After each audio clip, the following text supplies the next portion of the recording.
This is Jack White with the Capital District Growth Team and your Monday morning message for March 9, 2009.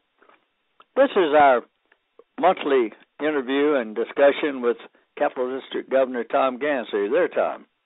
Yes, Jack. Good morning. Good morning to you, too. Tom has a fascinating topic this month. It's called Mythbusters, and let me explain it a minute. I think everybody on this list is painfully aware that a couple of weeks ago, without our anticipating it, somebody who had been sent one of these messages used the list, which we didn't have protected, to make a response. It was a rather thoughtful response, but it went to everybody, and then various people started chiming in, and everybody got that, and their mailboxes were flooded. That is certainly not the intention of these messages. We send them out once a week, a very discreet little message that you can click and read at that time or put aside to read later. Anyway, during the course of that discussion, various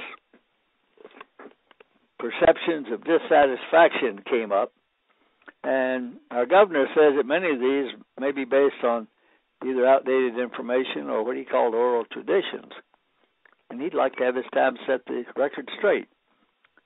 Let's start with the first myth that Tom has presented, and that is that Kiwanis International is pushing for increased membership only to pad their financial coffers, in other words, get more money. Is that a myth, Tom? Well, Jack, I've heard that stated several times, including part of last week's little discussion. Basically, once Kiwanis started pushing for this 1 million members by the 100th anniversary, I started hearing it more and more often that this was all about raising more dues money and helping Kiwanis' coffers.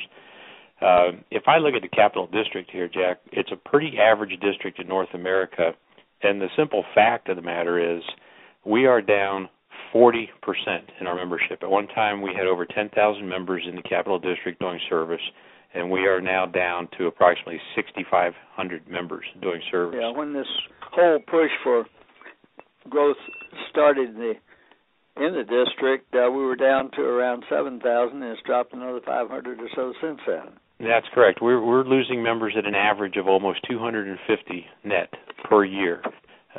So quite obviously, if we don't do something about membership, it won't be long before we flat out go out of business. But more important than that, Jack, is that you can't do nearly as much service with 6,000 members as you could with 10,000 members, and that's really why Kiwanis exists, is to do service. Fact is, if we don't get more members, we can't do service. We can't support our service leadership program clubs. And the district can't survive if it doesn't have a certain level of income also. All right, here's another myth. Some people complain, many do, that Kiwanis dues are too high. What do you say is the answer to that? Well, again, I think a lot of people are looking at what they may pay, what actually comes out of their pocket when they stroke a check to their club. But again, the fact is your Kiwanis International and Capital District dues come out to less than $8 a month.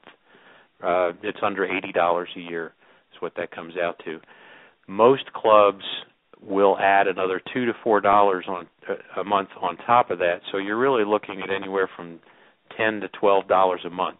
A few cups of coffee. That's what your actual dues are to run this organization. Many clubs do other things to go above and beyond that. They include a meal cost or some other charge on that, but those are local charges. Those are levied by the club's board, and they can be altered by the club's board. If the membership is dissatisfied, if they don't feel like they're getting value for that money, they can address it right there within their club. Don't complain to District or International about that, though. Correct. All right, one more myth, and this, I think a lot of people feel this, and maybe International too, but you have an answer for it. There are too many meetings. What do you say? Again, I wouldn't argue that some people have to endure a lengthy agenda, a lengthy list of meetings, but again, most of those are self-imposed. Kiwanis International only requires a club to conduct 2 meetings a month, and that is a board meeting and one other meeting for the general membership, and that meeting could be a service project or a fundraiser. So if a member feels like they're being drawn into too many meetings, it's a leadership problem within that club, and it can be addressed and fixed within that club. Okay, and the last one. Some people complain that small clubs, generally those under 25 members, which is the charter level right now, those small clubs don't need to grow. They can just stay 16 or 18 if they're happy. What's your answer? Well, Jack, there are some very isolated rural communities that will never be able to support very large clubs or even clubs of anywhere from 30 to 50 members. But the simple fact is clubs under 25 are not carrying their fair share of the fixed costs that Kiwanis experiences to run this organization. In essence, the larger clubs are subsidizing clubs under 25. Yeah, now, beyond people that, need to remember, don't they, that the costs are mainly, except for the monthly magazine, which is sent to everybody, most of the costs are incurred on a per-club basis. The clubs are entered into the rolls, and the lieutenant governors pay visit to clubs and so on, and that happens whether the club has 15 members or 115. Is that right? That's correct. That's correct. We call those fixed costs, and they're not covering their fair share. Beyond that, though, Jack, from a practical perspective, when you start to drop below 25 members on your rolls, and we recognize that no club has 100% membership actively involved in all of their projects and running the club. So if you have 25 members on the rolls, you may have anywhere from 10 to 15 members who are actually involved in running that club. You very quickly get into a situation where you're recycling officers, where the same people are doing all the administrative tasks, they're doing all the service projects, they're doing all the fundraisers, they're the ones attending the meetings, and it isn't long before they start to get burnt out. And then they finally have enough and walk away.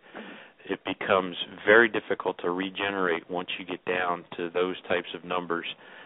Even beyond that, if you look at the mortality rate of clubs that are below 25, it is significantly higher. They just die quicker, right? Pardon? Or more of them die.